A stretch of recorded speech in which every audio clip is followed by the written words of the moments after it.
I'm Jake. I'm Tom. And we are VIMTV Velocities in Music, the best kept secret in music reviews.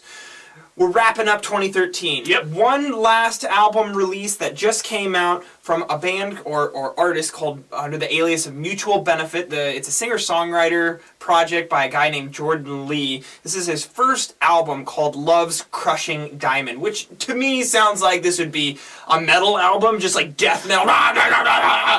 No, it's not. In fact, this is the furthest thing from that. Wouldn't you say? Yeah, I mean, it really this is indie rock, but even more than that, this is as folky as it gets. It's very twee. Yes. It has this delicate balance in the sound where it's just it's trying to sound precious. Is how I would describe it. Tom, how would you describe the sound of Love's Crushing Diamond? The whole thing is just a very thick, lush soundscape, and lush and soundscape, I would say, are really the key words there. Yeah, because you have a lot of different instruments going on. You do. And acoustic guitars, strings, auxiliary percussion, lots of like bell sounds. Oh yeah, things like that. Just a lot of auxiliary percussion, just kind of fluttering around and string sounds. Strings that aren't necessarily playing a melody, but maybe just doing a quick effect or something over in this speaker over here. And everything just kind of feels like it's moving around. Right. And then you'd have maybe like a banjo or some kind of string or vocal melody that provides kind like of a little in the bit center. of melody. Right. Yeah, that anchors everything down. A lot of backing vocals too, just on like select parts. Definitely. So it's a really cool sound, and it's something that's easy to kind of get lost in.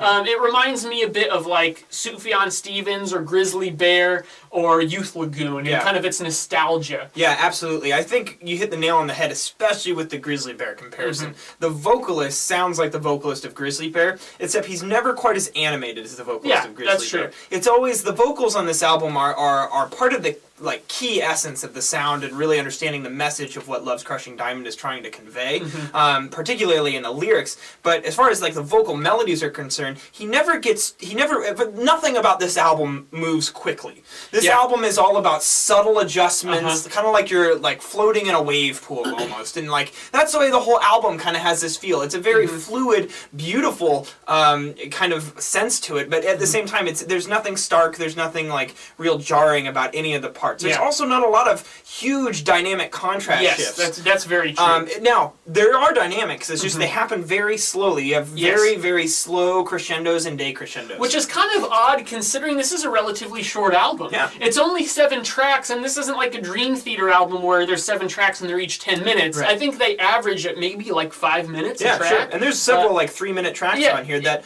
serve little more than just one cohesive idea that they just decided to take to the 3-minute mark. Exactly. And then they wrap it up very tactfully. And so from that perspective, the album structure reminds me a little bit more of something along the lines of like Panda Bear's Person Pitch, if you listen to that album. Short amount of tracks, Person Pitch is still a little bit longer. There's some very long tracks on that album. But as far as how you said the dynamics kind of ebb and flow, there's not a lot of contrast. There certainly are highs and lows, but just the time it takes to get there. Right. It is odd how, well, and I guess odd is a bad word to say. It's impressive how well he's able to make things move in a short amount of time and still have it feel so effortless and not jarring. And at the same time, throughout this album, I was surprised by how the composition would grow and change within the song, and I wouldn't feel or notice it changing at all. Yeah. It felt like one idea, yet what you really had was the assemblance of many ideas compressed into one because of all the layers of sound that you're hearing. The vocals, I gotta say, were my like favorite part about this album. I mean,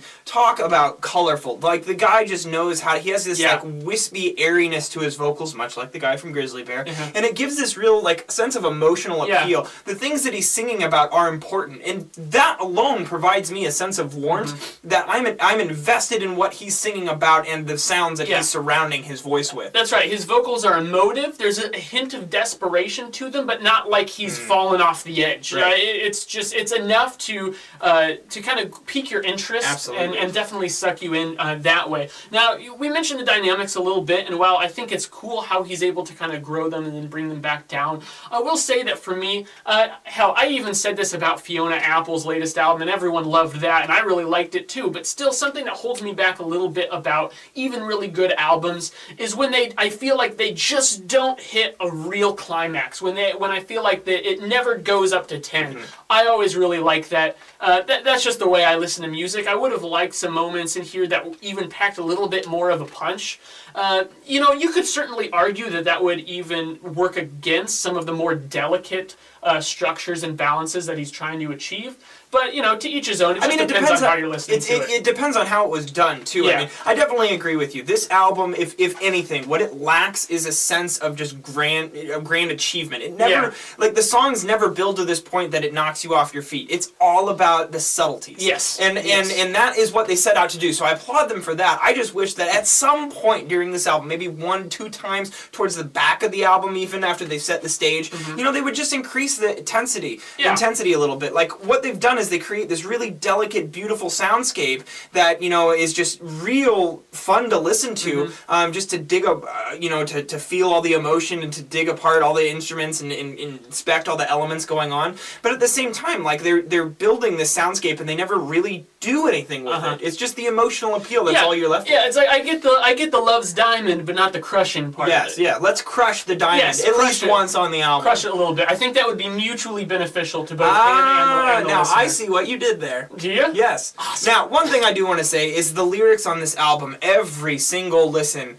just blew me away. The lyrics on this album are fantastic, and they really added, it brought me into the music more. And typically I don't like to go really deep into lyrics on this channel, just because I think lyrics affect people differently. What I think are good lyrics, a lot of people that I really value their opinions on music, they may not think that they're the best lyrics. Now, I would say that no matter what your take on lyrics are, or like what style of lyrics you prefer, you will come to the conclusion that the lyrics are very important on this album and play a major role. Yes. They definitely were, I viewed them very favorably, and I think that that's probably why there's just, I'm slightly higher than you on this album. But, what are you? I'm at 80. I'm at 83, so that puts this at an 82 from us. Anything above 80 or above is a must-listen album. We actually don't get very many records that we would score in the 80s anymore, and a score in the 90s is just out of this world rare, right? So this is definitely a must-listen album from 2013. A couple of these tracks, I wouldn't be surprised if tracks like